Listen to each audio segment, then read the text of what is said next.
Hello everyone, Tom with Capo Fetish. Do you ever have those albums you listen to, really great albums where that lead-off track is not your favorite, or it just doesn't fit into the context of the rest of the album in your listening mind? That's what we're going to talk about today. We're going to talk about great albums with lead-off tracks that are your least favorite on the album. So I'm going to start it off right now with REM's album Murmur, a great 5-star classic record. The lead-off track is Radio Free Europe. What led me to this album wasn't that track. It was just reviews I was reading at the time. Everybody was giving it high acclaim in all the papers, all the music press.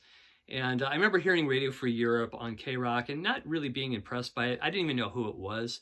So I bought the album just out of critical acclaim. And, when I heard Radio Free Europe, I recognized the tune.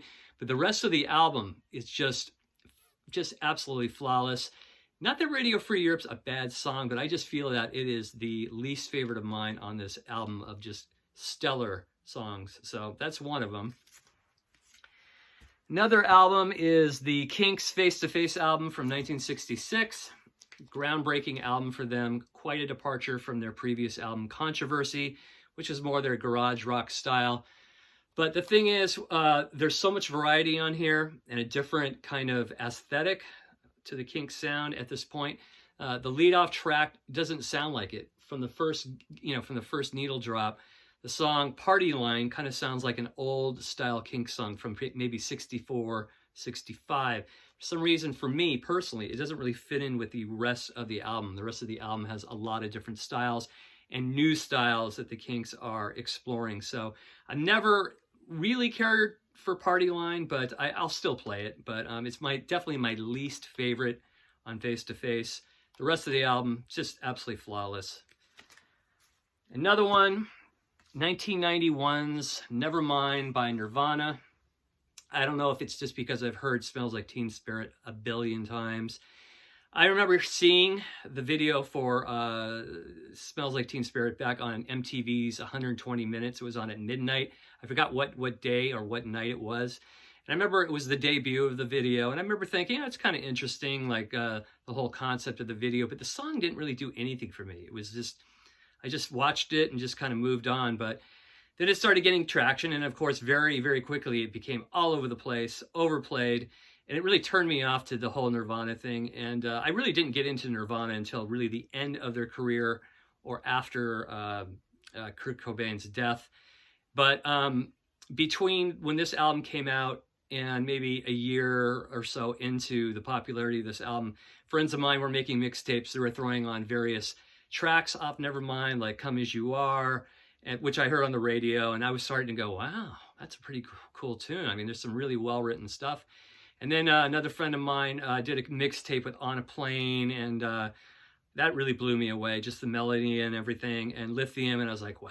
And so, finally, eventually I bought the album, and the whole rest of the album I really dug.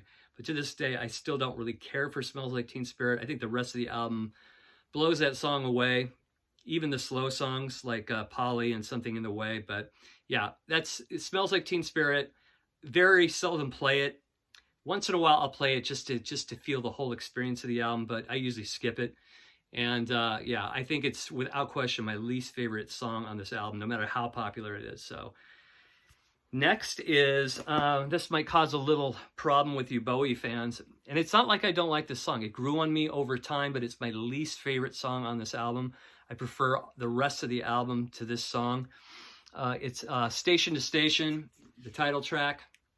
Very long, drawn-out song, and it picks up speed at the end. I don't know, it just never really moved me that much, like a lot of his other material. I love Golden Years, Word on a Wing. I love like Word on a Wing and Wild as the Wind, those two crooner songs I love. And of course, TVC15 and Stay and Golden Years, love those tunes. And it's not like I don't like Station to Station. I listen to it now, but it took me years to get into that song. And it's my least favorite song on Station to Station. Another one is 1973's Countdown to Ecstasy by Steely Dan. Love this album, one of my favorite Steely Dan albums.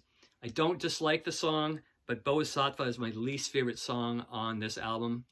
with songs like Razor Boy, The Boston Rag, Your Gold Teeth, King of the World, Pearl of the Quarter, My Old School, and Showbiz Kids. I just feel that Boa Safa is kind of my least favorite. It's got a great jam on it and everything, but it doesn't move me like the rest of the songs on the album. And most of the time I'll play it. Sometimes I skip it, but it's definitely my least favorite on this album. Steely Dan's Boa Safa on Countdown to Ecstasy. Now, recently I went to a record store. They had a huge sale. I mentioned it in a few videos prior. Freak Beat Records in Sherman Oaks. Really cool store. Twice a year they have these huge sales. I love looking through their quarter CDs. I mean, you don't know what you're going to end up with. You just take a chance. It's only a quarter, right? So I ended up buying this album, Blur, Parklife. I never really understood Blur until I picked this album up, and I'm absolutely obsessed with this record, and I'm become like this Blur obsessive for the past couple of weeks. And I think what it is that the only songs I really heard on the radio back in the day, back in the 90s when they were playing Blur, was the song on here, track 1, Boys and Girls, which I really hated, and the other track from 97 called Song 2. Both those songs did not warm me up to Blur at all. I had no idea they were such a fantastic albums band. Oh my God, I picked this up and The Great Escape, and I cannot stop listening to those two albums. And then I've been listening to their later stuff, like the self-titled album from 97, and I like a lot of that as well. It's a little more brooding, a little more moody. But back to where we were talking about, the first track on here, Boys and Girls, never liked. The rest of the album, I absolutely love every song on it. It's just really made my week, the past week, listening to this album.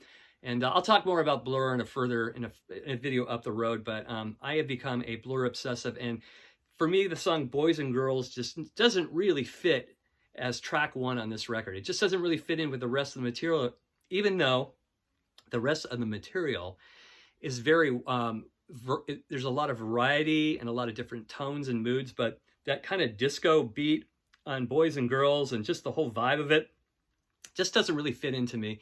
And I never liked it, but man, I love this record all the way through. Tracks like Bank Holiday and This Is a Low, Clover Over Dover. It's just a great mix of Kinks, XTC, Jam, Syd Barrett, Bowie. I never really thought they were this good, and I just can't believe that I overlooked them. I wish somebody had turned me onto the album, or I'd taken a chance on listening to one of their albums back then. But, that's what's great about discovering records. You never know what you're going to discover when you go to a record store, when you just pick out something randomly. So, yeah, love Blur now, and I'm just digging it. So yeah, Boys and Girls would definitely be my least favorite on this otherwise perfect record. This came out in 94. And yeah, so the next one is The Doors, Soft Parade. A lot of people bag on this record. I think it's a great album. Overall, there's a couple of kind of subpar tunes, and I think side 2 is flawless, but I think my least favorite song on the album is the opener, Tell All the People. It's quite a departure from the 3 previous albums, and it's always reminded me of like a Perry Como tune, like something Perry Como would have sung with the brass and everything. And yeah, I love the rest of the album for the most part, but track 1, Tell All the People, is definitely my least favorite on this record. Another one is, this might upset some of you Elvis Costello fans, but I'm a huge Costello fan, especially from his stuff from 77 through 86. And I love this album. It's a classic. And I don't mind the song now, but I think my least favorite song on here is Beyond Belief. Every other song in here really registers with me, but that one never really has. I still play it just to hear the whole context of the record, but I think this is one of his greatest albums. The Loved Ones, Human Hands, Kid About It, you can just go on and on. Man Out of Time, Shabby Doll, Pigeon English, You Little Fool, Town Crier, just an absolute classic Elvis Costello album. But my least favorite is Beyond Belief, if you can believe it. So there you go. And I was going to mention a few others. These aren't real super popular albums, but I'm a huge Procol Harum fan. I love the album Home. This is their 4th album. And even though I love Robin Trower's playing on Whiskey Train, it's definitely my least favorite song on the album. To me, it doesn't really fit in with the rest of the record.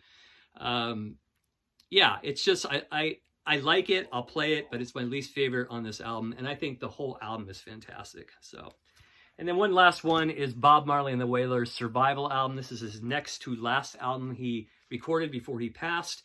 One that a lot of people don't really talk about, but there's just some stellar songs on here. Zimbabwe, Ambush in the Night, Top Rankin', One Drop, Ride Natty Ride, Africa Unite, So Much Trouble. But the first track is my least favorite on here, Wake Up and Live. It's not a horrible song, but just not a favorite. So anyway, that's just a few samples. I know you guys have some out there you want to share. Put them in the comments section. We're talking about great albums where the lead track is the least favorite. The lead-off track is the least favorite on that album.